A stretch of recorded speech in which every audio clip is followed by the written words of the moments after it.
The heavy door to the sheriff's office creaked open, letting a slant of bright light cut across the dusty room. Sheriff Roy Wilkes looked up from his desk, a bit confused at first. It wasn't every day that someone walked in unannounced, especially not someone as important as this. The man standing in the doorway was tall, dressed in a crisp navy blue suit, with a slight frown on his face. His eyes locked on Sheriff Wilkes, making him shift uncomfortably in his chair. Sheriff Wilkes recognized the man immediately. He had seen that face on every news channel and magazine cover for years. It was Governor Elijah Monroe. Governor Monroe's eyes scanned the small dingy room, pausing as they took in the faded badge on Sheriff Wilkes' chest and the thick file folders strewn across the desk. There was something unsettling about the way the governor looked at him, something cold and unyielding. It was almost as if he knew something, as if he was here to deliver a reckoning.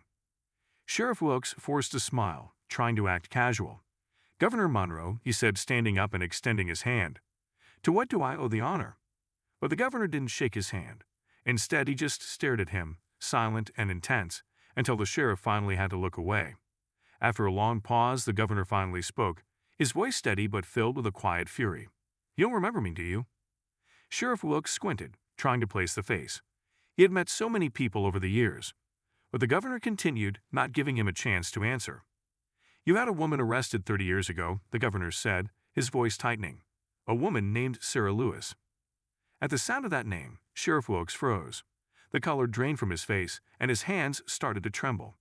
He hadn't heard that name in years, but he remembered every detail. Sarah Lewis, young, beautiful, and full of fire.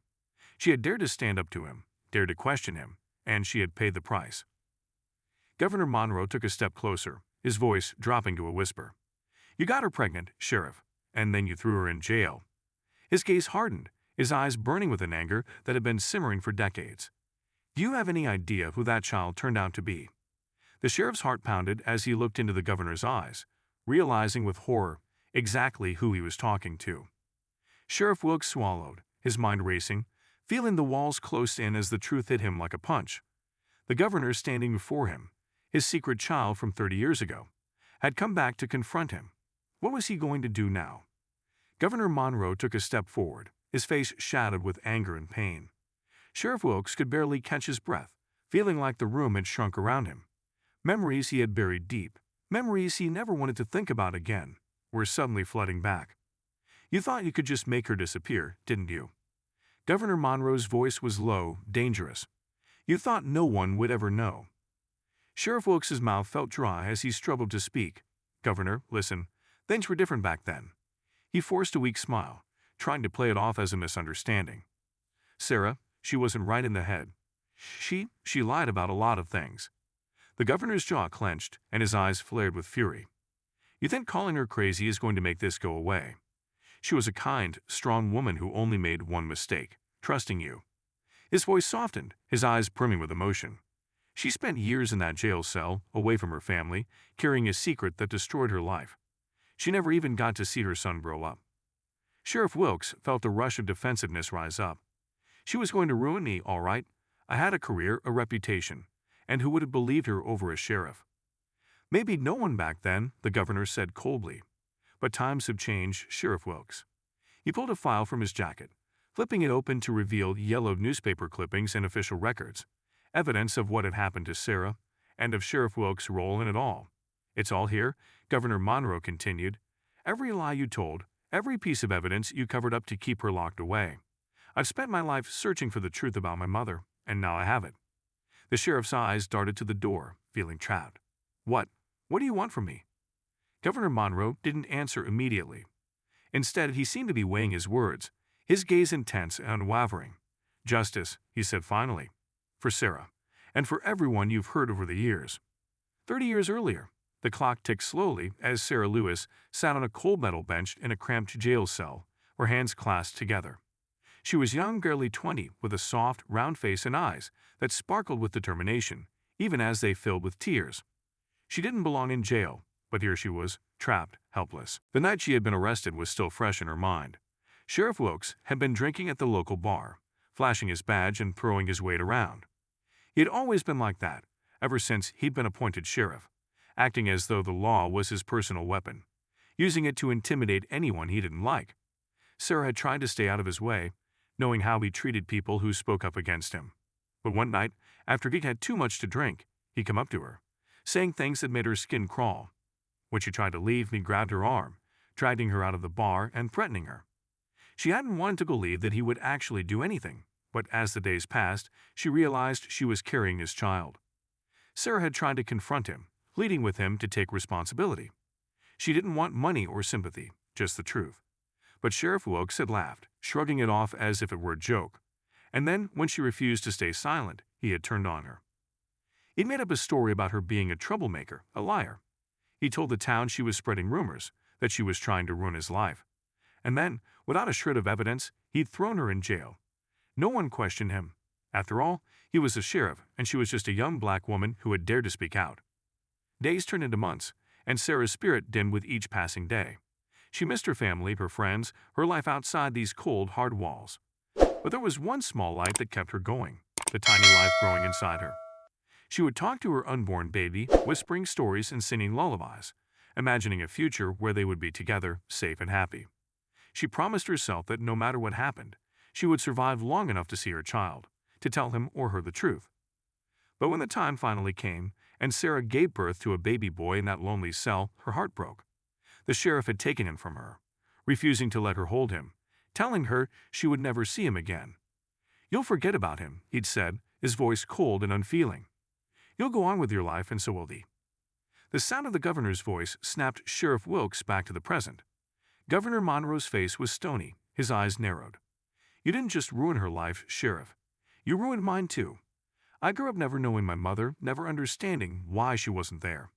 I grew up with nothing but questions, and no one would give me answers." The sheriff took a shaky breath, trying to hold onto his composure. "Look, Governor, I know you're upset, but what's done is done. Digging up the past won't change anything." The governor's lips tightened into a thin line. "That's where you're wrong, Sheriff. I may not be able to bring her back, but I can make sure you face what you did. I'm going to see to it that everyone knows exactly who you are and what you've done." He stepped closer, his voice dropping to a harsh whisper. "Starting today, you're going to answer for every lie, every crime, and every hurt you caused." The sheriff opened his mouth to respond, but the words caught in his throat.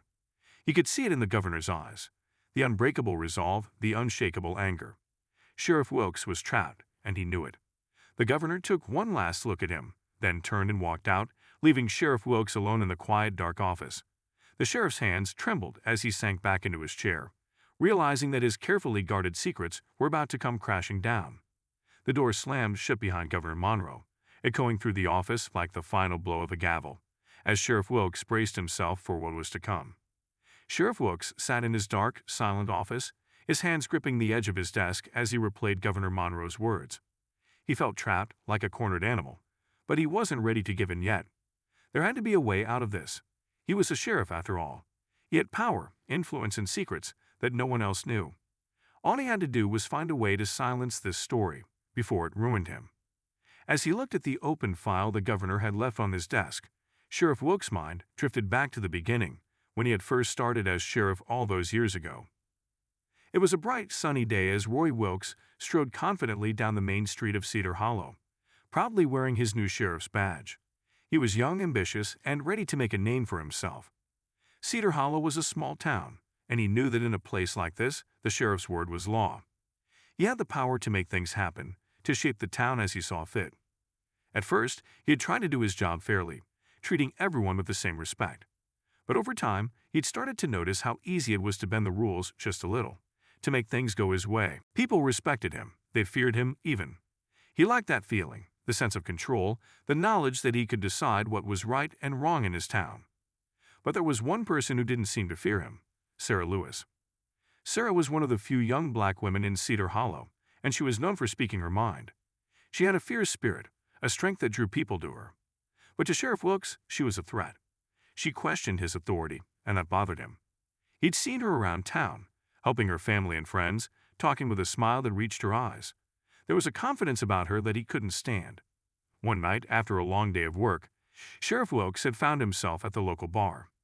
He had a few drinks, and his usual sense of restraint had started to slip. Sarah was there too, talking with friends, and when their eyes met, she didn't look away. Instead, she held his gaze, her expression steady and fearless. That was when something inside him snapped. He had marched over to her, demanding she show him some respect. She had pushed back, brushing off his advances, and that only made him angrier. He pulled her aside, whispering threats, trying to intimidate her into silence.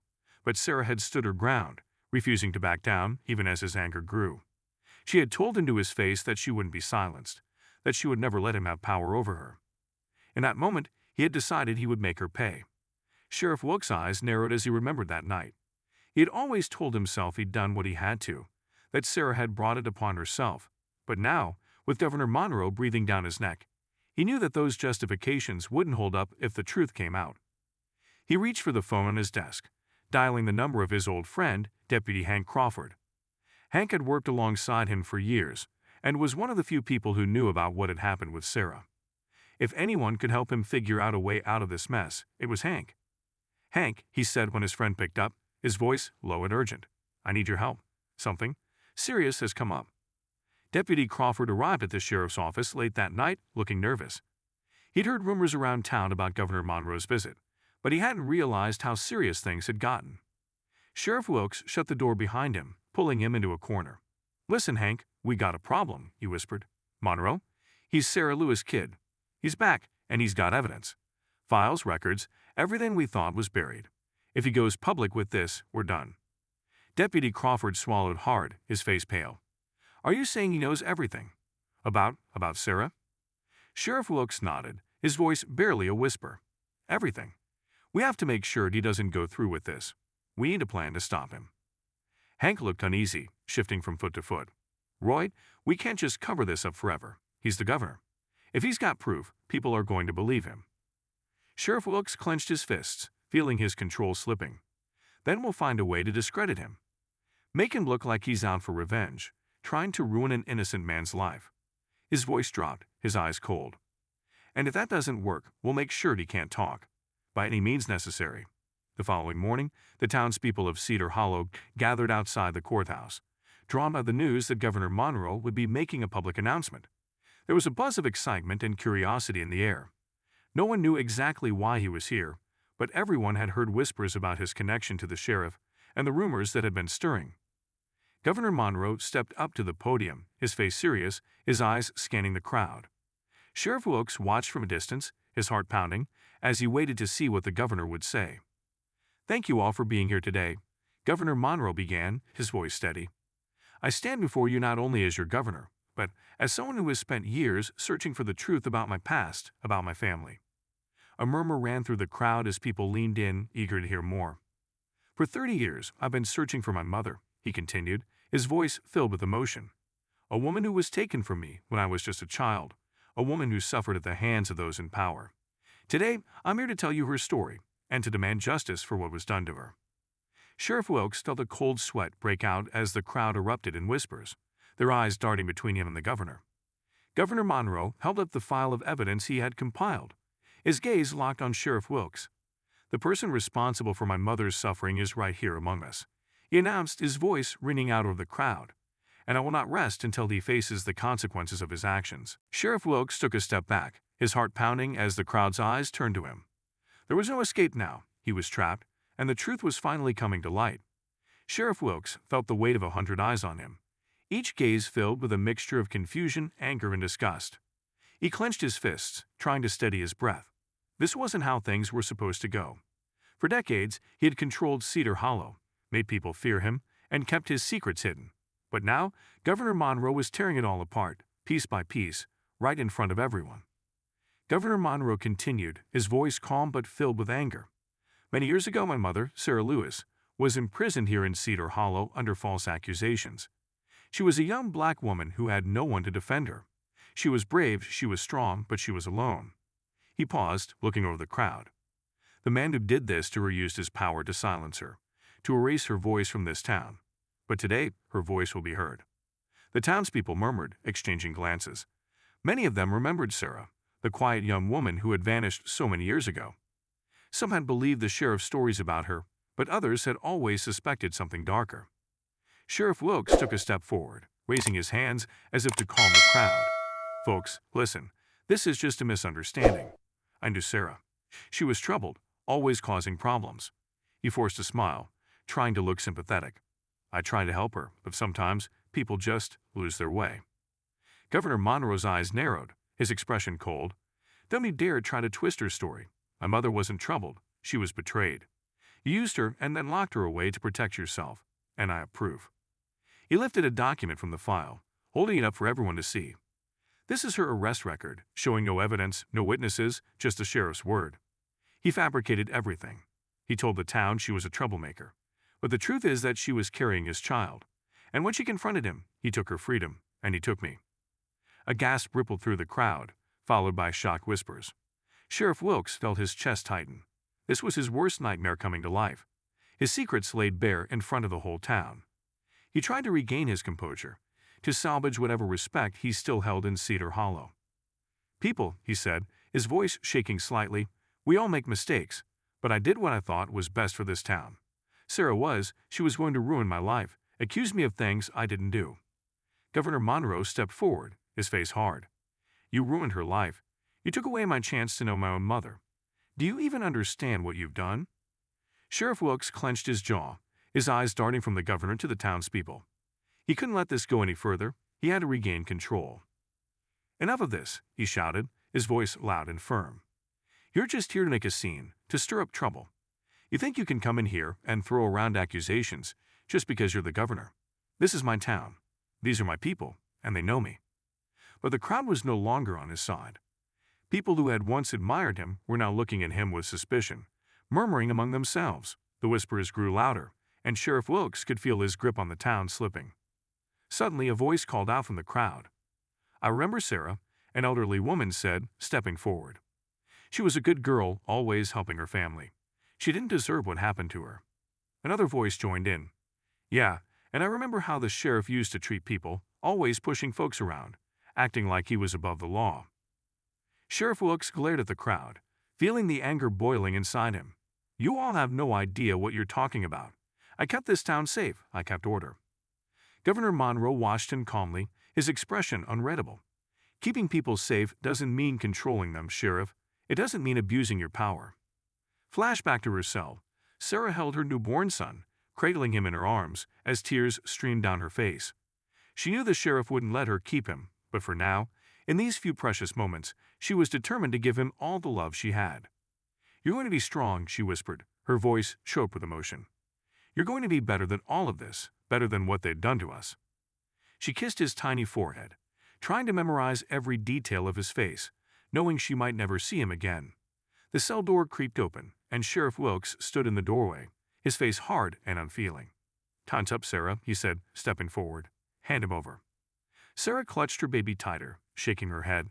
Please, please don't take him. He's all I have. The sheriff's eyes narrowed. He's my son, too, and he's not going to be raised by someone like you. Now give him to me. With a heart-wrenching sob, Sarah placed the baby in his arms, watching as he took her son away. She reached out, as if trying to hold on to the last connection she had left, but the door slammed shut, leaving her alone in the cold, empty cell. Back to present. Sheriff Wilkes felt his hands trembling as he tried to maintain his composure. The crowd was turning against him, and the governor's words were digging up memories he had buried for so long. He leaned over to Deputy Crawford, who stood by his side, looking pale and uncertain. Get the paperwork, he whispered. Find something, anything, that we can use against him. We need to shut this down before it goes any further. Deputy Crawford hesitated, glancing at the crowd. Roy, maybe we should just come clean. It's been 30 years. People might understand if we just. The sheriff's face twisted with rage. Are you out of your mind? If I go down, you're going down with me. You've been my deputy all this time. You think you're innocent in all of this. Deputy Crawford looked away, his face pale. I didn't know it would come to this. Sheriff Wilkes grabbed him by the collar, his voice low and menacing. You're going to do exactly as I say, or I'll make sure you're the one they blame for everything. Do you understand? Crawford swallowed hard, nodding reluctantly. Yes, Sheriff. Determined to regain control, Sheriff Wilkes decided he would confront Governor Monroe in private. He had to find a way to stop this story from spreading any further, even if it meant making threats. Monroe might be the governor, but in Cedar Hollow, the sheriff was still a powerful man. He tracked down the governor at the hotel, waiting for him in the dimly lit hallway. As Governor Monroe approached, Sheriff Wilkes stepped out of the shadows, blocking his path. "We need to talk," he said, his voice low and dangerous. Governor Monroe crossed his arms, unimpressed. "If you're here to apologize, Sheriff, I don't want to hear it." Sheriff Wilkes shook his head, his expression hard. "No, I'm here to warn you. You think you're going to come into my town, ruin my reputation, and walk away without consequences. Think again." The governor's eyes narrowed. "Is that a threat?" "It's a promise," Sheriff Wilkes replied, his voice laced with menace. "I know things about you, things that could destroy your career. Don't think for a second that I won't use them." Governor Monroe smirked, shaking his head. "You're still the same coward you were 30 years ago, hiding behind lies and threats. But I'm not afraid of you, Sheriff.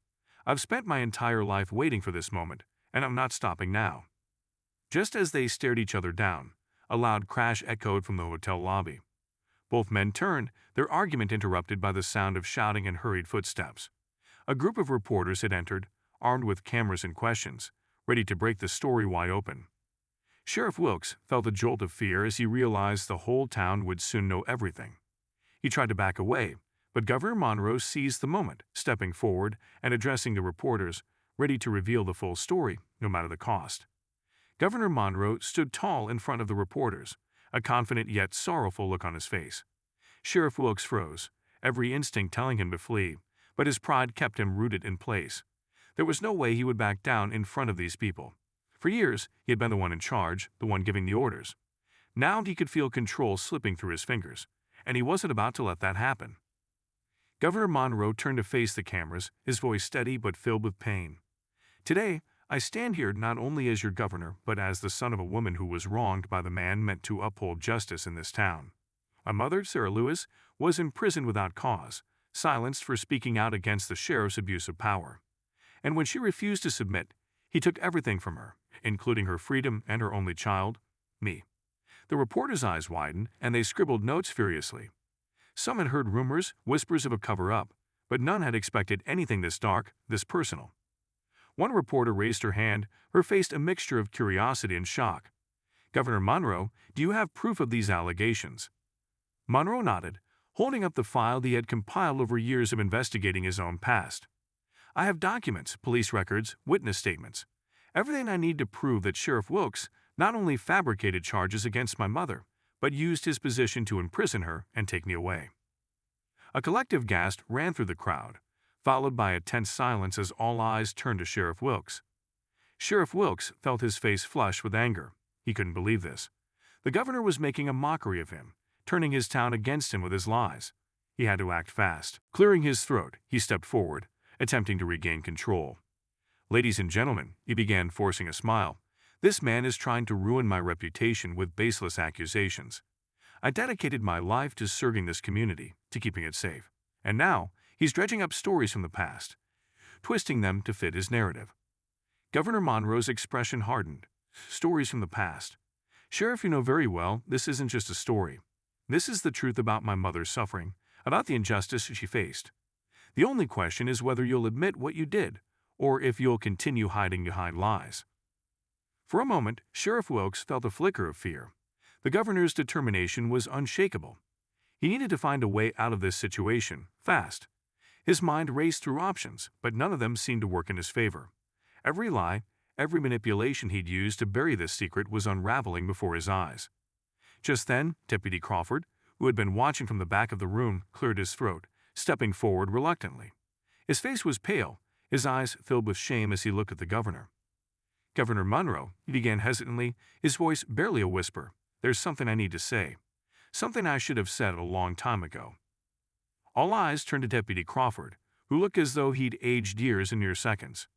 Sheriff Wilkes glared at him, but Crawford avoided his gaze, taking a shaky breath. I was there that night," Crawford admitted, his voice trembling. "I saw what happened. Sheriff Wilkes, he did things I couldn't bring myself to stop. I thought I was doing my job following orders, but deep down, I knew it was wrong." The crowd gasped, murmuring amongst themselves as Crawford continued, his voice filled with regret. "Sarah Lewis was innocent. She was locked up because she dared to stand up to him. And when she was finally taken away, we all just stood by and let it happen. We knew she didn't deserve it, but we were too afraid to speak up." Governor Monroe looked at Crawford, a glimmer of sympathy in his eyes. "Thank you for telling the truth, Deputy. I know it wasn't easy, but it was the right thing to do. Sheriff Wilkes clenched his fists, his face twisted in rage. "You're all fools," he shouted, his voice echoing through the room. "This is my town. I protected it, kept it safe. Without me, Cedar Hollow would have fallen apart long ago." But the townspeople no longer seemed to believe him. They looked at him with disgust and anger, their loyalty shattered. All the years he'd spent building his reputation, his power, his control over the town, it was all crumbling. Governor Monroe took a step forward, his voice calm but commanding. "Sheriff Wilkes, your time is over. It's time you face the consequences of your actions." Years ago, on that fateful night when Sarah Lewis had been taken into custody, Sheriff Wilkes had justified it to himself as a necessary act. She was defiant, outspoken, and in his mind, a danger to the order he wanted to maintain in Cedar Hollow. He couldn't let a young black woman challenge his authority, not in his town. When he found out she was carrying his child, he panicked. He knew that if the truth came out, it would ruin him. So he did what he'd done many times before. He manipulated the truth to fit his needs. He fabricated charges, convinced the deputies to look the other way, and made sure Sarah's voice was silenced for good. He had convinced himself it was for the best, that Sarah was trouble, that Cedar Hollow would be better off without her. But in his heart, he knew he was only protecting himself. Back to present. As the crowd continued to turn against him, Sheriff Wilkes felt a surge of desperation. He had spent years building this life, this image of respectability. He wasn't about to let it all slip away. He looked around, his eyes wild, searching for an ally. But all he saw were angry faces, people who no longer trusted him. His hands trembled as he took a step back, trying to regain his composure. Suddenly, the sound of sirens filled the air. 2 state troopers entered the hotel, making their way through the crowd. They stopped in front of the sheriff, their faces expressionless as they looked at him. "Sheriff Wilkes," one of them said, his voice cold and official. "You're under arrest for abuse of power, wrongful imprisonment, and obstruction of justice. You have the right to remain silent." Sheriff Wilkes' face went pale. This couldn't be happening. He was the sheriff, the one who arrested people, not the one being arrested. As they cuffed him, he glanced around, seeing the faces of people he'd known his whole life staring back at him with anger and disgust. He tried to find words to defend himself, to explain his actions, but for the first time, he was speechless. Governor Monroe watched as the sheriff was led away, his expression one of satisfaction mixed with sorrow. He had finally found justice for his mother, but the cost had been high. Years of searching, of pain, of not knowing who he truly was or where he came from, had led him to this moment. The reporters swarmed around, eager to capture the scene, their cameras flashing as Sheriff Wilkes was led out of the building, his head down, his face filled with shame. Just as the sheriff was being taken to the police car, a sudden commotion erupted at the edge of the crowd. An elderly woman stepped forward, her face twisted with anger as she shouted, "This isn't enough. He stole my daughter's life, her future, her child. He deserves more than prison. He deserves to suffer like she did it." The crowd murmured in agreement, their anger growing. Governor Monroe watched, a troubled look crossing his face. He had wanted justice, but he hadn't expected the people to demand vengeance.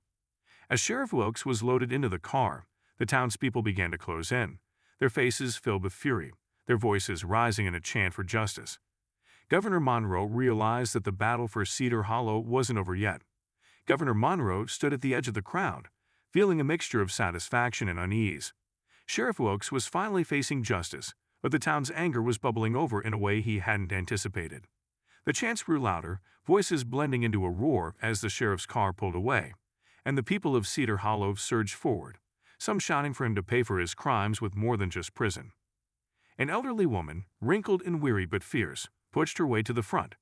It was Sarah Lewis's mother, Governor Monroe's grandmother, whom he had never known but recognized from an old photograph he'd found. Her face was etched with years of grief and anger. She raised a trembling hand, pointing after the sheriff's car. "That man destroyed my daughter's life," she cried out, her voice carrying over the crowd. "And he didn't just take her freedom. He took her chance at happiness, her family. No prison can give us back what he stole." The people of Cedar Hollow, hearing the raw pain in her words, grew even more impassioned. Their anger was no longer just about Sheriff Wilkes, but about the years of oppression, prejudice, and fear that had been allowed to fester under his control. Now, with him finally facing consequences, they wanted more than a trial and prison sentence. They wanted closure. Governor Monroe felt his heart break at the sight of his grandmother, the pain in her eyes echoing the sorrow he had always carried inside. He had come to Cedar Hollow to fight for justice, not realizing the extent of the wound that Sheriff Wilkes had left on this community. Taking a deep breath, he stepped forward, raising his hands to calm the crowd. "Please, everyone, listen to me," he said, his voice steady but filled with urgency. "I know Sheriff Wilkes has done unspeakable things, and he will pay for his crimes. But we must let justice take its course. If we act in anger, we'll become no better than he was." The crowd hesitated, torn between their desire for vengeance and their respect for the governor who had fought so hard to expose the truth. The elderly woman, his grandmother, looked at him with fierce determination. "Justice? Where was justice when my Sarah begged to see her son, to have a life, a family? Where was it then, Governor?" Her words cut through the air, making Governor Monroe's resolve waver. He took a step closer to her, his eyes filled with sadness. "I can't undo what he did to our family. But if we don't honor the law now, we'll lose everything we fought for." After a long silence, his grandmother lowered her gaze, her shoulders sagging under the weight of years of loss. The crowd quieted, many nodding in agreement, their anger cooling but their sense of injustice still burning strong. Years earlier, in the dimly lit jail cell, Sarah Lewis had sat in silence, her hands trembling as she realized the gravity of her situation. She was young, strong, and determined, but she was also alone. Sheriff Wilkes had made sure of that. Every attempt she made to contact her family, to tell them the truth, was blocked by Wilkes and his deputies. The sheriff had come to her cell one night, his face twisted with anger and fear. "You think anyone's going to believe you?" he sneered. "You're just another troublemaker, trying to stir things up. Nobody's going to listen to you over me." Sarah had glared at him, refusing to be intimidated. "I'll find a way," she spat back. "I'll make sure everyone knows what you did to me." But Wilkes had smirked, shaking his head. "You're never leaving this cell, Sarah. The people in this town trust me. They'll never question what I tell them." And for a long time, he had been right.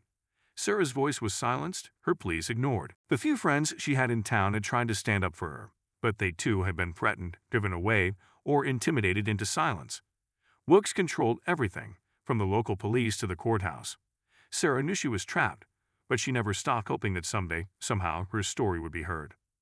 Later that evening, as Governor Monroe sat alone in his hotel room, he sifted through the files and documents he had gathered over the years. Some were police records, others were statements from witnesses who had finally come forward. But there was one item that meant more to him than all the rest: a worn, leather-bound journal, the pages filled with Sarah's handwriting.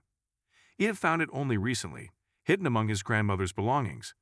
Each page was filled with Sarah's thoughts, her pain, her love for the son she had never been allowed to raise. It was as if she had poured her soul into the words, hoping that one day he would read them and understand. Flipping through the pages, Monroe's eyes fell on a passage that struck into his core. "I may never leave this cell, but I know that my boy will grow up to be strong, brave, and good. I only pray that he'll find the truth one day, that he'll know his mother loved him, that she fought for him even when the world tried to silence her." Tears filled his eyes as he read it, his heart aching with the knowledge of what his mother had endured. She had been robbed of her freedom, her family, and her voice. And now he understood that his fight for justice was not just for himself, but for the woman who had loved him, even from the darkness of a jail cell. A knock on his door pulled him from his thoughts. It was Deputy Crawford, his face solemn. "Governor, there's something you should see."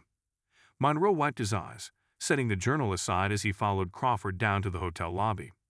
A small group of townspeople had gathered, each of them holding old photos, letters, and other mementos. One by one, they shared stories of their encounters with Sarah, of the kindness and strength she had shown even in the face of adversity. An elderly man stepped forward, his hands shaking as he held out a faded photograph. "She was like a daughter to me," he murmured, his voice thick with emotion. "Sheriff Wilkes took her away from us, but she never gave up. She never stopped fighting." Monroe listened, his heart swelling with a mixture of pride and sorrow. These people had loved his mother, had seen her for who she truly was, and now they were standing by him, determined to see justice done. But just as the crowd began to disperse, a figure appeared in the doorway, her face hidden by the shadows. Monroe squinted, recognizing her as one of the sheriff's longtime allies, a local judge who had often turned a blind eye to Wilkes' actions. She stepped forward, her expression unreadable.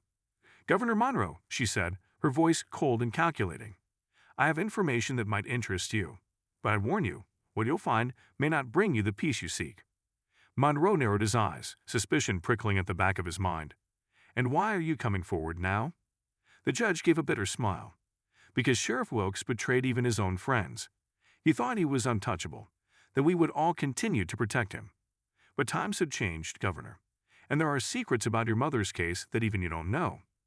She handed him a sealed envelope, her eyes dark with hidden knowledge. Inside, you'll find evidence that the sheriff wasn't working alone. Your mother's imprisonment was part of something much bigger, a conspiracy that goes deeper than you realize. Governor Monroe felt a chill run down his spine as he took the envelope, his mind racing with questions. A conspiracy? Who else had been involved, and what other secrets had been buried along with his mother's freedom? As he opened the envelope, a single thought echoed in his mind. If Sheriff Wilkes hadn't acted alone, then who else in Cedar Hollow was hiding a dark past? Governor Monroe's hands trembled as he unfolded the contents of the envelope. Inside was a single sheet of paper, along with a faded photograph. The paper was an old letter, typed and unsigned, and it read like an instruction manual on how to keep Sarah silenced. To Sheriff Wilkes, ensure that Sarah Lewis remains in custody indefinitely. She must not be allowed contact with her family, nor any opportunity to speak with local press or activists. All requests for appeals are to be denied or stalled indefinitely. The judge has been instructed to uphold your rulings without question. Do not let this case leave Cedar Hollow. We cannot risk exposure, not now. If necessary, use force to maintain silence. We've worked too long and too hard to let a single woman's words jeopardize everything. Destroy this letter after reading. Governor Monroe's blood ran cold as he read the message. This was not just a sheriff acting alone. This was a coordinated effort to destroy his mother's life and keep her voice buried. The faded photograph alongside it revealed two figures he hadn't expected to see: a young Judge Meyer, the very judge who had often ruled in Wilkes' favor, and his own grandfather. Monroe's heart skipped a beat. His grandfather, a respected man, had also been a prominent leader in Cedar Hollow. But this photograph, with his arm around the judge and Sheriff Wilkes, painted an image he wasn't prepared for. The three men looked jovial, almost triumphant, as if celebrating some kind of victory. But what kind of victory could it have been? "Isn't it funny?" the judge whispered beside him, her voice icy. "How many powerful people in this town were tied up in secrets like these?" Governor Monroe's mind was spinning. Had his grandfather, a man he had idolized, been complicit in his mother's imprisonment? Why would he align himself with Sheriff Wilkes in such a terrible scheme? He turned to the judge, his face pale but filled with steely resolve. Who else knew about this? The judge gave a cold smile. More people than you might think, Governor. This town was built on alliances and deals, some of which have stayed buried for decades. The weight of betrayal hung heavily on Monroe's shoulders. This wasn't just about his mother or Sheriff Wilkes anymore. This was a town-wide conspiracy that had protected some of Cedar Hollow's most powerful men, each of them complicit in silencing a woman who had only wanted justice, and his own family was at the heart of it. Years before, Cedar Hollow had been a town with a growing voice, a small but strong community of people demanding equal rights and fair treatment. But as people like Sarah began speaking up, pushing for change, resistance grew from those in power. Sheriff Wilkes had seen people like Sarah as threats to the town's peace, or, more truthfully, to his control. A meeting was held late one night in the back room of Cedar Hollow's courthouse. Sheriff Wilkes, Judge Meyer, and Monroe's grandfather, Robert Monroe, had gathered, each understanding the stakes.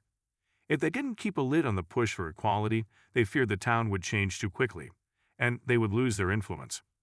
Robert Monroe, respected as a businessman and community leader, had a particular interest in preserving the town's traditions. He wasn't explicitly malicious, but he believed in order, and to him, that meant maintaining Cedar Hollow's status quo. He convinced himself that keeping certain voices quiet was for the good of the town, never acknowledging the harm it caused those who were silenced. Sheriff Wilkes had been more than happy to oblige, carrying out Robert's wishes. For him, keeping people like Sarah locked up was a way to keep control and ensure no one challenged his authority. Back in the present, Monroe sat on the edge of his bed, still clutching the letter and photograph. His grandfather had been a part of this twisted alliance. He had helped orchestrate the downfall of his own daughter-in-law, condemning her to a life of misery just to maintain power in Cedar Hollow. Monroe's mind raced with questions and emotions he hadn't expected. This discovery shattered the image he'd held of his family, of the legacy he thought he was upholding. Now he realized his fight wasn't just about exposing Sheriff Wilkes. It was about uncovering the dark truth about his own bloodline. A knock on the door broke his thoughts. It was Deputy Crawford again, his expression grave. "Governor, there's something happening at the courthouse," Crawford said urgently. "People are demanding answers. They've heard rumors about the old letters, the conspiracy. They want the truth, and they're not leaving until they get it." Monroe nodded, his resolve hardening. He had spent his life fighting for justice, and now that fight had come to his doorstep. It was time to reveal the truth, even if it meant facing the ghosts of his family's past. Arriving at the courthouse, Monroe saw a crowd had gathered, faces tense and determined. Townspeople young and old held signs, chanting for justice, for answers. In the center of it all stood Monroe's grandmother, her gaze unflinching as she waited for him to speak. Monroe cleared his throat, his voice steady but filled with pain. "People of Cedar Hollow, I've discovered things I never wanted to know, about Sheriff Wilkes, about this town's past, and even about my own family." A hush fell over the crowd as Monroe held up the letter and photograph. "My mother was wrongfully imprisoned, silenced for daring to speak the truth, and it wasn't just the sheriff. Others in this town, including my own family, played a role in keeping her locked away." The crowd murmured, a mix of shock, anger, and sadness rippling through them. Some looked horrified, others grimly nodding as if confirming suspicions they had long held. "But I stand here today," Monroe continued, his voice strong, "not just as your governor, but as a son seeking justice. I will not rest until every person involved in my mother's suffering is held accountable." His grandmother stepped forward, her voice breaking with emotion. "It's time the truth came to light, son. Cedar Hollow deserves to heal, and Sarah deserves justice." At that moment, a figure emerged from the courthouse, a former deputy of Sheriff Wilkes who had remained silent all these years. He approached Monroe, his eyes filled with regret. "Governor, there's more you need to know," he said quietly. "Sheriff Wilkes kept records, notes on every person he considered a threat. Your mother, she wasn't the only one. There were others who were silenced, families torn apart." Monroe's heart sank. This was bigger than he had imagined. Sarah's case was not an isolated incident. It was part of a systematic effort to control and suppress voices across Cedar Hollow. Just as Monroe was beginning to process the enormity of this revelation, a loud crash sounded from within the courthouse. Someone had shattered a window, and smoke began to fill the building. The crowd gasped as the flames grew, flickering against the courthouse walls. Someone in the crowd screamed, "They're trying to destroy the evidence." Monroe's mind raced. The letters, photographs, files, everything they needed to prove the conspiracy could be lost in seconds. Without wasting a moment, he dashed toward the courthouse doors, determined to save the proof that could finally bring justice to his mother and countless others. As he plunged into the smoke-filled hallway, one thought filled his mind. How far would the remaining conspirators go to protect their secrets? And could he uncover the truth before it all went up in flames? Governor Monroe pushed through the smoke-filled courthouse, heart pounding as he raced toward the records room. Every second counted. If the fire consumed the evidence, the town's dark history would remain buried forever. Flames licked the walls, devouring wooden beams and casting an eerie orange glow through the narrow hallway. Gasping for breath, he finally reached the door to the records room. It was locked. With no time to waste, he took a step back, then threw his shoulder against the door. The door groaned but didn't give. Determined, he rammed it again, harder, until the wood splintered, allowing him to stumble inside. Thick smoke clouded the room, and flames were quickly spreading along the walls. Monroe spotted rows of old filing cabinets, the drawers packed with files, letters, and court records that held the town's buried secrets. He grabbed a stack of the closest files, stuffing them into a large canvas bag he had grabbed on his way in. Coughing and squinting through the haze, he knew he didn't have much time before the room became inferno. Just as he turned to grab another handful of files, he heard footsteps and a voice shouting from the doorway. "Governor! Governor, over here!" It was Deputy Crawford, holding a fire extinguisher. He aimed it at the flames near the entrance, creating a brief pathway through the smoke. "Deputy, we need to get as much as we can out of here," Monroe shouted, his voice barely audible over the crackling flames. Deputy Crawford nodded, tossing Monroe another canvas bag. Together, they worked as fast as they could, grabbing folders and shoving them into the bags. Each paper, each photograph, each letter they saved held another piece of the truth, evidence that could bring down not just Sheriff Wilkes, but all those who had conspired with him.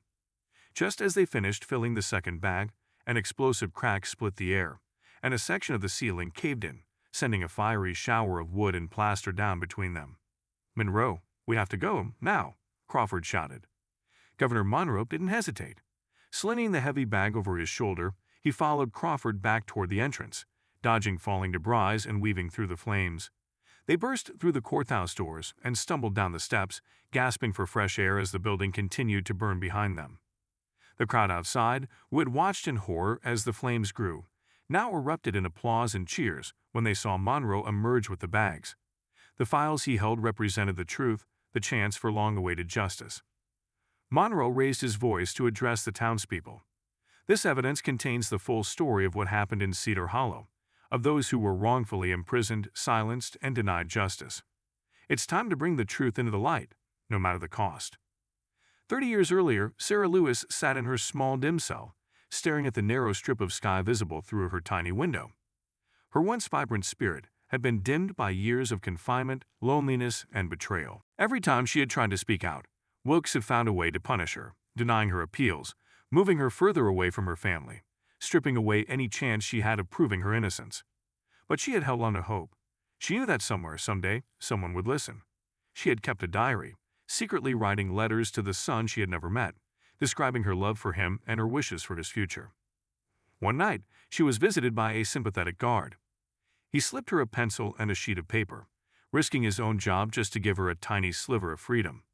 Sarah had used it to write a final message, a plea to the son she hoped was out there somewhere, growing strong and kind. To my dear son, if you ever find this letter, know that I loved you every day, even if I couldn't be there for you. I wanted to hold you, to watch you grow, to tell you about our family and the strength you come from. They tried to silence me, but I believe you'll hear my voice someday. Fight for justice, not just for me, but for everyone who deserves it. Never give up. She had folded the letter and hidden it inside the seam of her mattress, hoping that, somehow, it would find its way to him one day. Back at the governor's office, Monroe and Crawford worked late into the night, combing through the stacks of files and letters they had saved from the burning courthouse. Each document revealed another layer of deceit, another person wronged or oppressed by the town's authorities. The magnitude of the conspiracy was overwhelming, and yet the truth was finally coming to light. As Monroe sifted through one of the bags, his hand brushed against a worn envelope, different from the rest. He carefully unfolded it, recognizing the faded ink of a letter written decades ago. Reading the words, he felt an ache in his chest as he realized it was a letter from his mother, a message she had somehow smuggled out of prison. It was a message of hope, of resilience and love for him, a child she had barely known. Monroe's vision blurred as he read her final plea to him. This wasn't just a fight for justice. It was a fight to honor his mother's memory, to finally let her voice be heard. The next morning, Governor Monroe called a press conference, inviting reporters, community leaders, and the townspeople of Cedar Hollow to gather in front of the still smoldering courthouse ruins. He took the podium, his mother's letter folded carefully in his hand. My mother, Sarah Lewis, was one of the many people in this town who suffered under those sworn to protect us. He began, his voice steady but filled with emotion. Her story is just one of countless others that have been buried for years. Today, we're here to bring those stories into the light. He held up some of the files they had salvaged, reading aloud the names of others who had been wronged, sharing their stories one by one. The crowd listened in stunned silence, faces filled with shock, sorrow, and anger. We will ensure that each person responsible faces the consequences, Monroe declared, locking eyes with the town council members, many of whom had quietly continued the legacy of those dark years. As he spoke, he saw people in the crowd nodding, some with tears in their eyes. He knew that justice would be a long road, but the town was ready to face it together. Suddenly, from the back of the crowd, someone shouted, "What about Sheriff Wilkes?" Monroe paused, his jaw tightening. He knew what they wanted. Wilkes had to answer for everything he had done. But Wilkes, who had retreated from the public eye, was still out there, hiding from the justice he deserved. Monroe looked into the crowd, his voice steady and resolute. Sheriff Wilkes won't be able to hide forever. This town deserves accountability, and I promise you, we'll find him. Just then, a young woman stepped forward, holding out a crumpled piece of paper. She introduced herself as a granddaughter of one of the wrongfully imprisoned. Her family had kept a record of Wilkes's last known contacts, tracking his movements over the years, hoping for a day when someone would finally confront him. Monroe took the paper, his heart racing with a new determination. This paper held a lead that could bring him one step closer to finding Sheriff Wilkes, the man responsible for so much pain. He glanced at Deputy Crawford, whose eyes reflected the same resolve. The chase for Wilkes had begun, and Monroe wasn't about to let him escape. As Monroe looked down at the paper, He realized it listed a remote address, far from Cedar Hollow. Without hesitation, he turned to Crawford. "Get the car ready. We're going after him." As they sped away, the crowd cheered behind them. But Monroe knew this was just the beginning. Sheriff Wilkes had evaded justice for too long, and Monroe was ready to confront him face to face. Would Wilkes finally answer for his crimes, or did he have one last trick up his sleeve? Governor Monroe felt adrenaline surge through his veins as he and Deputy Crawford raced down the dusty road leading out of Cedar Hollow. The old pickup truck rattled beneath them, a stark contrast to the sense of urgency building in Monroe's heart. He clutched the crumpled paper with Wilkes's last known address, his mind racing with possibilities and questions. "Do you think he'll be there?" Crawford asked, glancing at Monroe, worry etched across his brow. Monroe frowned, scanning the tree-lined road that stretched ahead of them. "If he knows we're onto him, he'll be ready to run. We need to move fast and catch him off guard." Crawford nodded, tightening his grip on the steering wheel. "We should notify the state police. They can set up roadblocks." Monroe waved his hand dismissively. "No time for that. We need to confront him ourselves. This is personal now. We can't let him slip away again." They turned onto a narrow dirt road, flanked by thick woods on either side. The sun was starting to dip below the horizon, casting long shadows that danced around them. Monroe's mind drifted back to his mother, Sarah, and the years of pain she had endured. He couldn't let Sheriff Wilkes escape this time. He owed it to her and all the others who had suffered under his rule. "Do you think he'll recognize you?" Crawford asked, breaking the silence. Monroe chuckled darkly. "I hope he does. I want him to see that his days of terrorizing this town are over. He's going to answer for everything he's done." They reached the end of the dirt road and found a small rundown cabin nestled among the trees. The windows were dark, and the air felt still and heavy. Monroe's heart raced as he scanned the area. This was it. This was where they would confront the man who had caused so much pain. "Stay low," Monroe instructed, feeling a mix of determination and anxiety. They climbed out of the truck, creeping toward the cabin, footsteps muffled by the damp earth. As they approached the door, Monroe felt a sudden pang of doubt. What if Wilkes was armed? What if he had set up traps to protect himself? He shook off the thoughts. He had to believe they could bring him in peacefully. Monroe knocked on the door, the sound echoing in the stillness. "Sheriff Wilkes, we know you're in there. Open up." Silence answered him. "Maybe he's not home," Crawford whispered, glancing around nervously. Monroe shook his head, frustration bubbling within him. "He's here. I can feel it. He's not going to just leave after everything that's happened." He pounded on the door again, harder this time. "Wilkes, this is Governor Monroe. Open up, or we'll come in." Suddenly, a voice from inside the cabin shouted back, laced with fear and anger. "Get lost. I'm not coming out." Monroe exchanged a glance with Crawford, and they both prepared themselves. "We're coming in, Wilkes," Monroe shouted, adrenaline pumping. With a swift kick, Monroe forced the door open, sending it crashing against the wall. The interior was dimly lit, filled with shadows that made it hard to see clearly. The scent of stale smoke and dust hung in the air, a stark reminder of the man who had hidden himself away for so long. "Wilkes," Monroe called out, stepping inside, his heart racing. "It's time to answer for your crimes."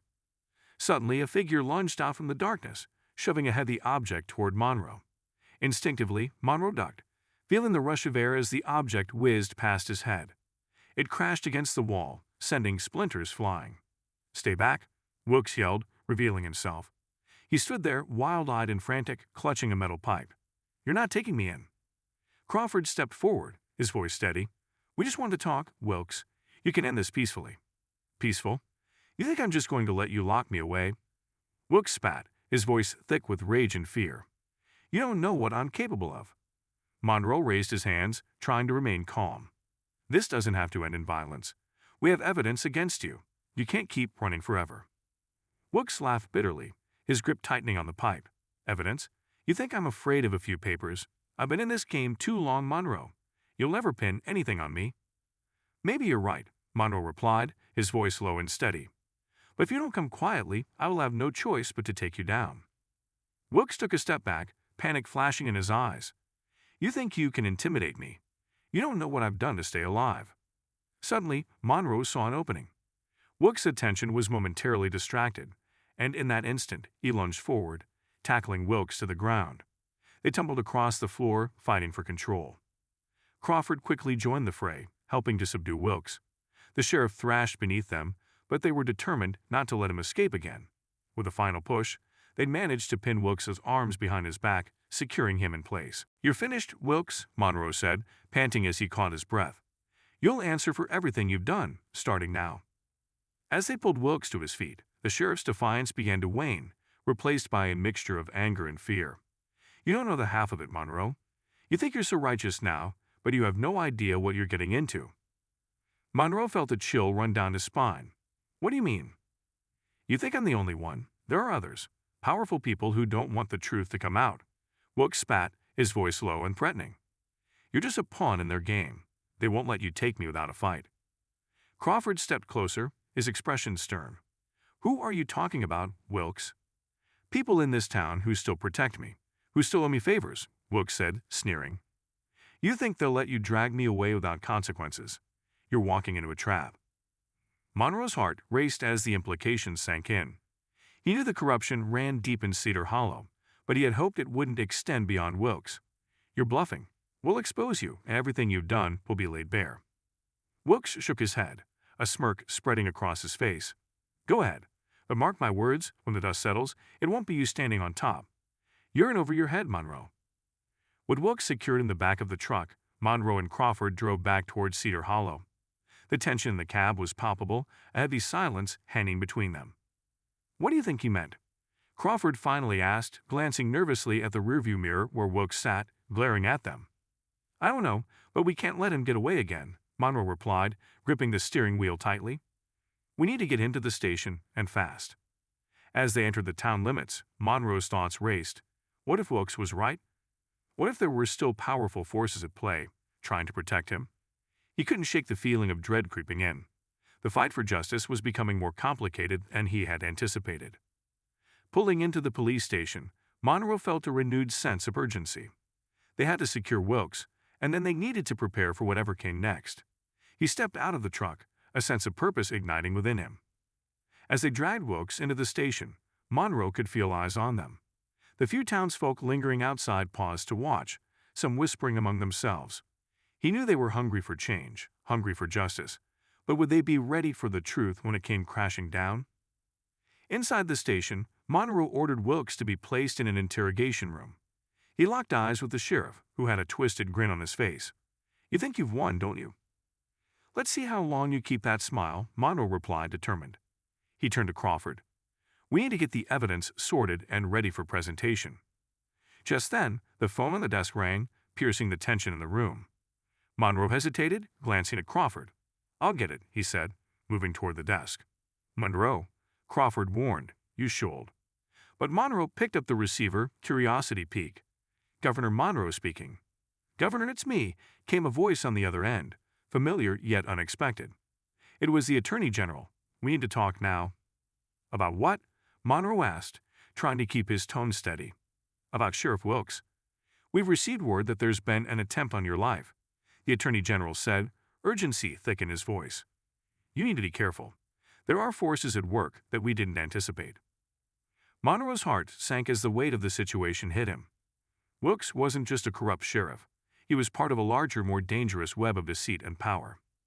"Are you there, Monroe?" the Attorney General pressed. "I'm here," Monroe replied, resolve hardening within him. "But I won't back down. If they think they can intimidate me into silence, they're wrong. I'm going to expose Wilkes and everyone else who has turned a blind eye to the truth." "Just be careful," the Attorney General warned again before hanging up. Monroe turned to Crawford, whose expression mirrored his own concern. "Looks like we're in deeper than we thought." "Are you sure we can handle this?" Crawford asked, worry creeping into his tone. Monroe nodded, determination setting his jaw. "We have to. It's not just about us anymore. It's about everyone Wilkes has hurt. We're going to fight for justice, no matter the cost." Just as they turned to face Wilkes again, a loud crash echoed from outside the station, followed by the sound of screaming. Monroe's heart raced. What was happening? Had they already come for him? "Let's go," Monroe shouted, racing toward the door, ready to face whatever threats lay ahead. He wouldn't let fear dictate his actions. He would fight for justice, for his mother, and for the truth. The crash echoed in Monroe's ears as he burst through the station door, adrenaline fueling his every step. Outside, chaos reigned. The street was filled with townsfolk, their faces pale with fear, pointing toward the scene unfolding before them. Monroe's heart sank as he scanned the area, spotting a cloud of dust and smoke rising from the corner of Main Street. "What happened?" Monroe shouted, striding toward the crowd that was beginning to gather, their murmurs growing louder with panic. "An explosion," someone shouted, their voice tinged with terror. "Over by the old hardware store." "Crawford," Monroe called back, urgency clear in his tone. "Stay with Wilkes and keep him secure. I'll check this out." "Be careful," Crawford yelled, worry etched on his face as Monroe dashed off toward the commotion. As Monroe approached the scene, he could see flames licking at the edges of the hardware store. The fire crackled and hissed, sending up embers that danced in the wind. Several people were attempting to douse the flames with buckets of water, their faces strained with fear and confusion. "Get back," Monroe yelled, pushing through the crowd. "Let the fire department handle this." He rushed toward the storefront, where the door hung off its hinges, smoke billowing out in thick clouds. Inside, he could see remnants of what had been a store, a few shelves collapsed, tools scattered across the floor. Panic washed over him. Had Wilkes' associates set this fire to create a distraction? "Is anyone inside?" Monroe called, his voice strained against the roar of the flames. "Somebody's in there," a woman cried out, pointing frantically at the doorway. "I saw someone. We have to help them." Monroe hesitated for only a moment. He couldn't stand idly by while someone might be trapped. With no time to waste, he rushed into the building, coughing as the smoke enveloped him. "Hello!" he shouted, his voice barely carrying above the crackling of the fire. "Is anyone in here?" As he made his way deeper into the store, the heat intensified, and he could feel the flames licking at the walls. He pushed through a curtain of smoke, eyes watering, heart racing. Suddenly, he spotted a figure huddled against a wall, barely visible through the haze. "Help!" a voice cried out, weak and frightened. Monroe's heart leaped at the sound. "Hold on!" he shouted, racing toward the figure. As he drew closer, he could make out a young man, no older than 20, trapped beneath a fallen shelf. "Please, I can't get out," the young man whimpered, panic seeping into his voice. Monroe quickly assessed the situation. The shelf was heavy, but he could lift it. He knelt down beside the man, feeling the heat closing in around them. "I'm going to help you. On the count of 3, you have to push with me, okay?" "Okay." The young man nodded, tears streaming down his face. 1, 2, 3. Monroe grunted, straining with all his might. The shelf creaked as he lifted it, and the young man managed to wriggle free. "Go!" Monroe shouted, urging him toward the door. "Get out, now!" But as the man scrambled to safety, Monroe felt a sharp pain in his side. He turned just in time to see a large beam crashing down, pinning him in place. "No!" he yelled, panic rising as the weight pressed against him. The young man hesitated, glancing back. "I can't leave you, I have to help." "Go!" Monroe shouted, fear and urgency flooding his voice. "I can't hold this much longer. Get out!" With one last terrified glance, the young man darted toward the door, disappearing into the chaos outside. Monroe felt the being shift, the heat from the fire intensifying around him. He struggled, trying to free himself, but the pain in his side was excruciating. "Help! Someone help!" he yelled, hoping someone outside could hear him. Just as the darkness began to close in, he heard voices shouting from outside. "Monroe?" It was Crawford. "Hang on, I'm coming." Crawford yelled back, his voice slicing through the smoke and chaos. Monroe felt a rush of relief, but it was quickly replaced by fear as he sensed the flames creeping closer. He had to get out. A moment later, Crawford burst through the smoke, his eyes wide with panic as he surveyed the scene. "Monroe, where are you?" "I'm here," Monroe gasped, struggling against the weight of the beam. "Help me." Crawford moved quickly, assessing the situation. "I can't lift this alone. Hold on." Monroe could see Crawford's muscles straining as he tried to push the beam. "You've got to be strong," he urged. "You can do this." On 3, Crawford grunted. 1, 2, 3. With a Herculean effort, Crawford managed to lift the beam just enough for Monroe to wriggle free. Pain shot through his body as he rolled out from under it, but the rush of freedom felt like pure bliss. "Let's go," Crawford shouted, grabbing Monroe's arm and pulling him toward the exit. The flames roared behind them, a reminder of how close they had come to disaster. They stumbled out of the store, just as the roof began to cave in behind them, a cloud of ash and smoke swirling into the air. The sight of the hardware store engulfed in flames sent a chill down Monroe's spine. "Are you okay?" Crawford panted, glancing at Monroe with concern. "I'm fine," Monroe replied, breathless. "But we need to figure out what happened here. This isn't just an accident." As they stepped away from the inferno, Monroe's eyes fell on the crowd. The townsfolk watched in stunned silence, their expressions a mixture of fear and confusion. Then, a woman stepped forward, her face pale. "I saw someone running from the store before it exploded," she said, her voice trembling. "A man in a dark jacket. He looked suspicious." Monroe exchanged a look with Crawford. "Did anyone get a good look at him?" "No," the woman replied, shaking her head. "He disappeared into the alley behind the store." Monroe felt a surge of determination. "We need to find him. He might be connected to Wilkes, and he could be a threat to all of us." Crawford nodded, looking back at the blazing building. "Let's go check the alley. Maybe he left a clue." They hurried around the side of the hardware store, the heat of the flames still palpable in the air. As they reached the alley, Monroe felt the adrenaline pumping through his veins again, his senses heightened. "Where could he have gone?" Monroe muttered, scanning the area. Crawford crouched down, examining the ground. "Look," he pointed, "footprints in the dirt." Following the trail of prints, they ventured deeper into the alley, heartbeats quickening with each step. Monroe could feel the tension in the air, the sense that they were on the brink of something big.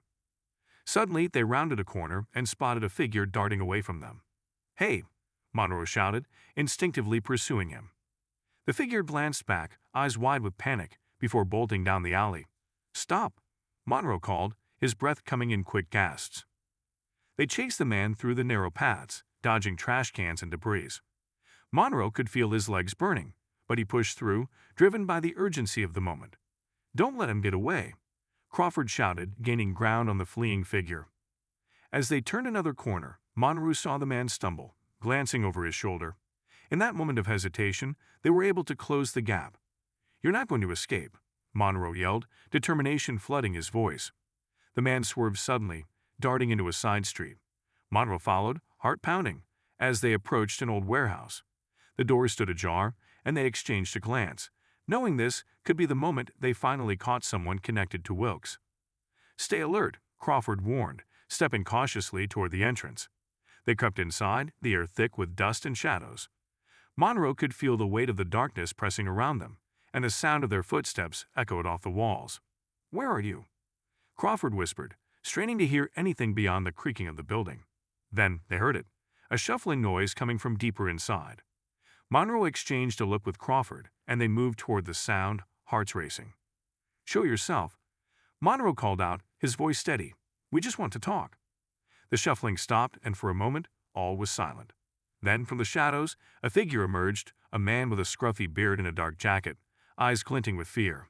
"I didn't mean to do it," he exclaimed, backing away. "I swear, it wasn't my fault." Monroe and Crawford exchanged glances. This was the man they had been chasing. "What are you talking about?" Monroe demanded, stepping forward. "I just wanted to scare him," the man pleaded, his voice trembling. "I didn't want anyone to get hurt." "Who?" Crawford pressed, moving closer.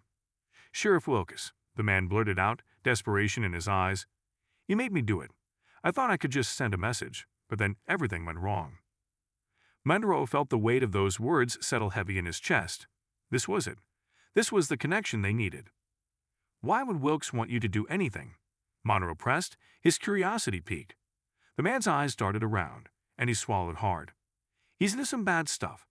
I was supposed to scare that woman, the one he got pregnant years ago. I thought if I could just make it look like a warning, he'd stop harassing us." "What do you know about her?" Monroe asked, heart racing.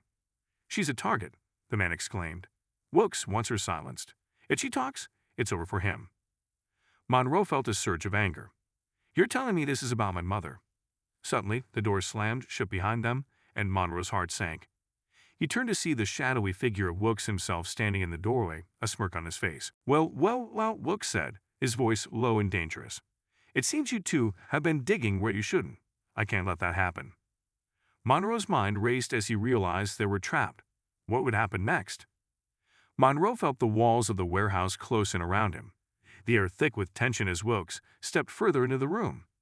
His face was a mask of arrogance, confidence oozing from his every movement. The shadows danced around him, accentuating the threat he posed.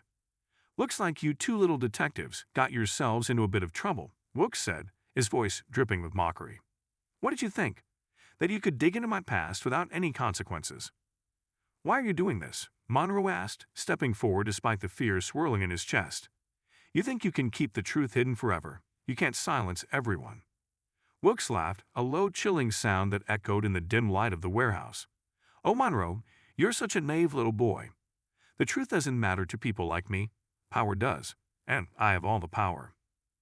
Crawford moved slightly closer to Monroe, his eyes darting around as if searching for an escape route. We're not afraid of you, he said, trying to sound brave, but his voice quivered just enough to betray him. Oh, but you should be, Wilkes replied, his smirk widening. You have no idea what I'm capable of. Suddenly, the man they had chased stepped forward, desperation written all over his face. Please, I didn't mean to get involved in this. I just wanted to protect my family. Wilkes turned his icy gaze toward the man, and the tension in the room thickened. You already made your choice, and now you'll have to live with it. Don't hurt him, Monroe shouted, feeling a surge of protective instinct for the man who had unintentionally revealed the truth. This isn't his fault. Oh, but it is his fault, Wilkes said, stepping closer, menace in his tone. He's part of this mess now, and I can't have loose ends. Before Monroe could react, Wilkes lunged toward the man, grabbing him by the collar and slamming him against the wall. The impact echoed through the warehouse, and Monroe's heart raced at the sight. Stop, Monroe yelled, taking a step forward, fists clenched. Let him go. You can't do this. Wilkes turned his cold gaze on Monroe, and for a moment, the air felt electric. I can do whatever I want, Monroe. You're in my world now, and you have no idea how deep this goes. Let him go, Crawford shouted, trying to pull Monroe back, but Monroe was rooted in place, unwilling to back down. With a flick of his wrist, Wilkes shoved the man aside, who crumpled to the ground, gasping for breath. You're not the hero you think you are, Wilkes said, addressing Monroe. You're just a child playing a game that you don't understand. Maybe, Monroe replied defiantly, but I won't let you hurt anyone else. I'll expose you. Wilkes' eyes narrowed, and Monroe could sense the danger rising. You think you can just waltz in here and demand justice? You have no power. This town is mine. The man on the floor scrambled backward, shaking with fear. Please, just let us go. We didn't do anything wrong. I'm afraid you've crossed the wrong man, Wilkes replied, his voice dangerously calm. And now you'll face the consequences. Monroe's mind raced, desperate to find a way out. He had to protect the innocent. He had to save his mother from Wilkes' grip. Suddenly, he spotted a metal pipe lying on the ground nearby. In a split second, he made a decision. Crawford, keep him distracted. Monroe whispered urgently, gesturing toward the pipe. What? Crawford replied, confusion written all over his face. Just do it, Monroe urged, his heart pounding. Crawford took a deep breath, stepping forward. You think you can intimidate us, Wilkes? You're nothing but a coward hiding behind your badge. Wilkes sneered, clearly annoyed by Crawford's challenge. You should really watch your mouth, boy. You have no idea who you're messing with. As Wilkes turned to face Crawford, Monroe grabbed the pipe, stealing his resolve. He had to act fast. Now, he shouted. In one swift motion, Monroe swung the pipe at Wilkes, catching him off guard. The pipe connected with a loud clang, and Wilkes stumbled back, shock flickering across his face. Get out of here, Monroe yelled to the man on the floor. The man scrambled to his feet, fear and confusion battling in his eyes. But what about you? I'll be fine. Just go, Monroe urged, adrenaline coursing through him. Wilkes regained his footing, rage etched on his features. You little fool. You think you can get away with this? Crawford grabbed the man's arm, pulling him toward the exit. Come on, we have to leave now. As Monroe readied himself for another swing, he knew he had to protect his friends. You won't hurt anyone else, Wilkes. The sheriff's eyes blazed with fury as he lunged at Monroe. But Monroe was quicker. He sidestepped the attack and swung the pipe again, narrowly missing Wilkes as he ducked. Get out now, Monroe shouted one last time, determined to buy them as much time as possible. The man stumbled toward the door, propelled by Crawford's insistence. Go, we'll be right behind you. As they made their escape, Monroe felt a surge of triumph mixed with terror. They had to get out before Wilkes could retaliate. But the sound of shuffling feet behind him told Monroe they weren't in the clear yet. Crawford, we need to hurry, Monroe called, his heart pounding as he faced Wilkes, who was recovering quickly. Let's go, Crawford shouted, pulling the man along as they dashed toward the exit. Monroe turned back just in time to see Wilkes reaching for his radio, a sly smile on his face. You think you can run away from me? You have no idea what I can do." Fear coursed through Monroe's veins as he realized the implication of those words. "He's going to call for backup," Monroe yelled, sprinting toward the door. "Move," Crawford urged, urgency ringing in his voice. Just as they burst through the door, Monroe could hear Wilkes shouting into the radio, the urgency clear in his voice. "I need backup. Now? They're trying to escape." The three of them dashed into the night, the cool air hitting their faces as they ran. Monroe could hear the sounds of sirens beginning to wail in the distance, drawing closer. "We have to get to the car," Monroe shouted, leading the way. But just as they reached the parking lot, Monroe spotted a figure standing beside their car, a large man with a sneer on his face, arms crossed, blocking their path. "Where do you think you're going?" the man taunted, his tone dripping with malice. "Step aside," Monroe demanded, feeling a wave of panic. Crawford moved to push past, but the man lunged, grabbing Crawford by the collar and slamming him against the car. "Not so fast, kid." "Get off him!" Monroe yelled, anger boiling over. Suddenly, the night erupted with sirens, the flashing lights illuminating the chaos unfolding before them. Monroe's heart sank as he realized they were running out of time. "Let him go," Monroe shouted, feeling the heat of the moment intensifying. The man only laughed, tightening his grip on Crawford. "You think your little game is over? This is just the beginning." Monroe felt the weight of desperation pressing down on him. They couldn't afford to be caught now, not when they were so close to the truth. He needed to find a way to distract the man and free Crawford. As Monroe searched for an escape route, he heard the unmistakable sound of tires screeching, and suddenly, a police car skidded to a stop nearby. The door swung open and a pair of officers rushed out, their eyes darting toward the chaos. "Freeze! What's going on here?" one of the officers shouted, pointing their gun in their direction. Monroe's heart raced as he realized they were caught in the middle of a confrontation that could change everything. Would they get away? Or was this the end of their fight against Wilkes and his corruption? The flashing lights of the police car danced across the pavement, casting eerie shadows on the scene. Monroe's heart raced as he felt the weight of the moment settle heavily on his shoulders. This could be their chance to turn the tables on Wilkes, or it could seal their fate. The officer shouted again, "I said freeze. What's happening here?" Monroe quickly assessed the situation. The man holding Crawford had shifted his attention, his grip loosening just enough for Crawford to take a shaky breath. Monroe knew they had to act fast. "Crawford, hold on," he shouted, taking a step forward, hands raised. "We're not the enemy here."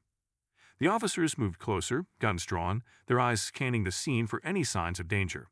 "Step away from him," one of the officers barked, eyeing the man who had grabbed Crawford.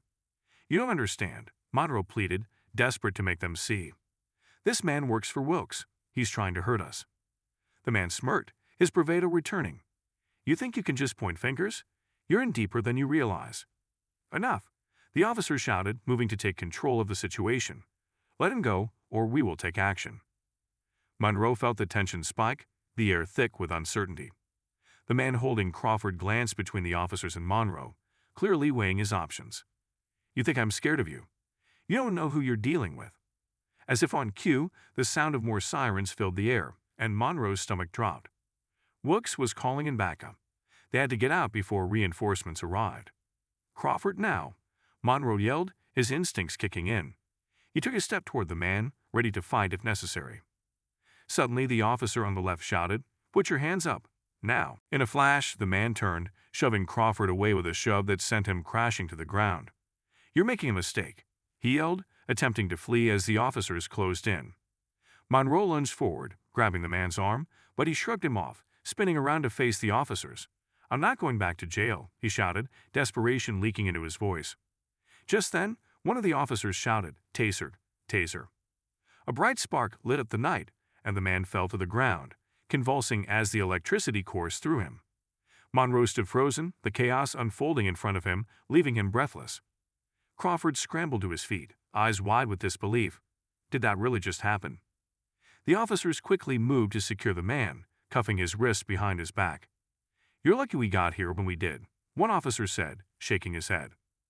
Monroe took a deep breath, the adrenaline still pumping through his veins. "What about Wilkes?" he asked, his voice shaky. "He's going to send more people after us. We need to get to safety." The officer turned to Monroe, his expression softening. "You're right. We need to move. What do you know about Wilkes?" Monroe exchanged a glance with Crawford, the weight of their recent discoveries heavy on their shoulders. He's corrupt. He's been hiding the truth about my mother and how she was treated, Monroe explained. He needs to be stopped. The officer nodded, understanding dawning in his eyes. We're going to need your help. Can you tell us everything you know? As Monroe began to recount the story, he felt a flicker of hope. Maybe this was the beginning of the end for Wilkes. Maybe they could finally bring justice to the town that had suffered for far too long. But just as Monroe started to explain, the sound of another car screeching to a halt interrupted him. His heart sank as he recognized the familiar silhouette of Wilkes stepping out, flanked by more officers, his face twisted in a mix of anger and disbelief. "What's going on here?" Wilkes shouted, striding forward with an air of authority that sent a chill down Monroe's spine. The officer who had been speaking with Monroe turned to face him. "We have a situation, Sheriff. Your men." "Enough." Wilkes cut him off, his eyes narrowing as they landed on Monroe. "You think you can just stir up trouble. You have no idea what you're dealing with." Monroe stood tall, fear battling with defiance. "I'm here to expose you, Wilkes. You can't keep hiding the truth forever." Wilkes's lips curled into a sneer. "You think you can take me down? You're just a boy playing with fire." "Watch me," Monroe shot back, feeling a surge of bravery. He was tired of living in fear, tired of being silenced. Crawford stepped closer, ready to back Monroe up. "This ends now, Wilkes. You can't keep treating people like this." Wilkes's expression darkened, and he took a step forward, towering over them. "You think you can stand against me? I own this town. You're nothing." The officers exchanged uncertain glances, caught in the crossfire of Wilkes' intimidation. Monroe could see their hesitation, the fear that was rooted deep in the town's history. "Enough." One of the officers finally spoke up, his voice steady. "Sheriff, this isn't how we handle things. We need to follow the law." Wilkes scoffed, waving his hand dismissively. "The law? I make the law." But the officers stood firm, refusing to back down. "Not anymore. We're taking this investigation seriously, and it's time for you to step aside." Monroe's heart raced as he realized this was their chance. The tide was turning, and they had to seize the moment. "Wilkes, the truth is coming out," Monroe declared, his voice strong. "You can't run from it." The sheriff's expression shifted, a flicker of fear crossing his face. "You're making a big mistake, boy. You have no idea what I'm capable of." Monroe stepped closer, unflinching. "Maybe I'm about to find out." Just as the tension reached its peak, a loud crash erupted from behind Wilkes, drawing everyone's attention. A figure burst through the entrance of the parking lot, panting heavily, eyes wide with panic. "I've got news. You won't believe what I just found out about Wilkes." Monroe's heart raced with anticipation. What could this new revelation mean? Would it be the final piece of the puzzle to bring down the corrupt sheriff once and for all? The figure that burst through the entrance was a local journalist, Sarah, her eyes wide with urgency. "I just got off the phone with someone who has proof. Wilkes has been covering up evidence of his corrupt dealings for years." Monroe's heart leaped. "What do you mean? Proof of what?" Sarah rushed forward, breathless. "I've been investigating him for months. I found documents showing that he used his position to intimidate witnesses, manipulate evidence, and silence anyone who dared to speak out. I have copies right here." The officers exchanged glances, their resolve strengthening as they understood the implications of her words. Wilkes's face paled, disbelief flashing across his features. "You think you can just waltz in here and accuse me? I run this town." "No, you don't," Monroe said firmly, feeling the weight of hope surging through him. "Not anymore. We're taking you down." Sarah pulled out a folder filled with papers and photographs, handing it over to one of the officers. "This is everything. It shows his connections to the drug trade, evidence tampering, and even threats against my life to keep me quiet." The officer examined the documents, his brow furrowing. "This is serious evidence, Sheriff. We're going to need to take you in." Wilkes's arrogance evaporated as he realized the walls were closing in around him. "You can't do this. I'm the sheriff. I have rights." The lead officer stepped forward, a determined look in his eyes. "You're under arrest for corruption, abuse of power, and more. You don't get to hide behind your badge anymore." The other officers moved to apprehend Wilkes, who struggled but was quickly subdued. "You'll regret this," he spat, his voice dripping with venom as they cuffed him. Monroe felt a mix of triumph and relief wash over him as Wilkes was led away. It was finally happening. The truth was out, and Wilkes's reign of terror was coming to an end. With Wilkes in custody, the town began to heal. The evidence Sarah provided opened the floodgates, leading to investigations into the corruption that had plagued their community for years. Monroe and Crawford stood outside the police station, watching as news vans arrived, reporters eager to cover the unfolding story. "Can you believe it? We did it," Crawford exclaimed, a broad smile lighting up his face. "Yeah," Monroe said, feeling a weight lift from his shoulders. "But it's not just us. Sarah's been doing the hard work behind the scenes." As they spoke, Sarah approached, her expression a mix of exhaustion and determination. "Thank you both. If it weren't for you two, I wouldn't have had the courage to come forward. You helped me see that we could actually make a difference." Monroe nodded, feeling proud of what they had accomplished together. "We all played a part. This is just the beginning." Just then, Monroe spotted his mother walking towards him, her face filled with relief. "Monroe, I was so worried about you." "Mom." Monroe rushed to her, enveloping her in a warm hug. "It's over now. Wilkes is in jail, and everything is going to be okay." His mother pulled back, tears shining in her eyes. "I can't believe it. I've been so afraid for you." Monroe smiled, his heart swelling with pride. "You don't have to worry anymore. We're going to make sure no one can hurt you again." As the evening wore on, the community gathered to celebrate the downfall of Wilkes.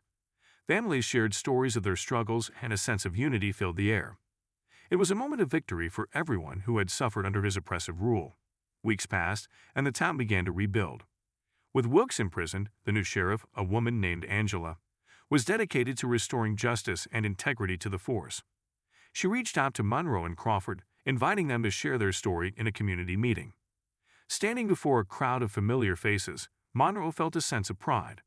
He shared his experience, the bravery of his friends, and the importance of standing up against injustice. The room erupted in applause, a powerful reminder of how far they had come. After the meeting, Monroe was approached by several people who expressed their gratitude. "Thank you for being brave enough to speak out," an older man said, his voice trembling with emotion. "You've inspired so many of us." Crawford beamed at Monroe, the bond of friendship solidified through their shared struggle. "I never thought we'd get this far," he admitted. "You really are a hero." "Not just me," Monroe replied. "We all are. It takes all of us to make a difference." As time went on, Monroe's life began to return to normal. He and Crawford spent more time together, exploring their interests and supporting each other through the challenges of adolescence. Monroe's mother found work at a local community center, helping to empower others who had faced similar struggles. One day, as Monroe was walking home from school, he spotted Sarah sitting at a cafe, typing on her laptop. Curious, he approached her. "Hey, how's the investigation going?" Sarah looked up, a bright smile on her face. "It's going well. I'm writing a series on community activism and how we can build a better future together. Your story will be featured prominently." Monroe felt a surge of pride. "That's amazing. I can't wait to read it." As they chatted, Monroe reflected on how far he had come. From a boy scared of the dark to someone who stood up for what was right. He knew that the journey wasn't over, but he felt ready for whatever lay ahead. Then, one evening, as Monroe sat at the dinner table with his mother, he noticed a newspaper article lying on the table. The headline read, "Corrupt Sheriff Arrested. Community Celebrates Justice." His mother smiled at him, her eyes shining with pride. "You changed so many lives, Monroe. You stood up when it mattered most." Monroe felt a warmth spread through him. "We did this together, Mom. It was a team effort." As they shared dinner, Monroe realized that this was just the beginning. The challenges they faced might not be over, but they were ready to face them together, as a family and as a community united in hope. The past was behind them, and the future was bright, filled with promise and the unwavering belief that change was possible when people stood together for what was right.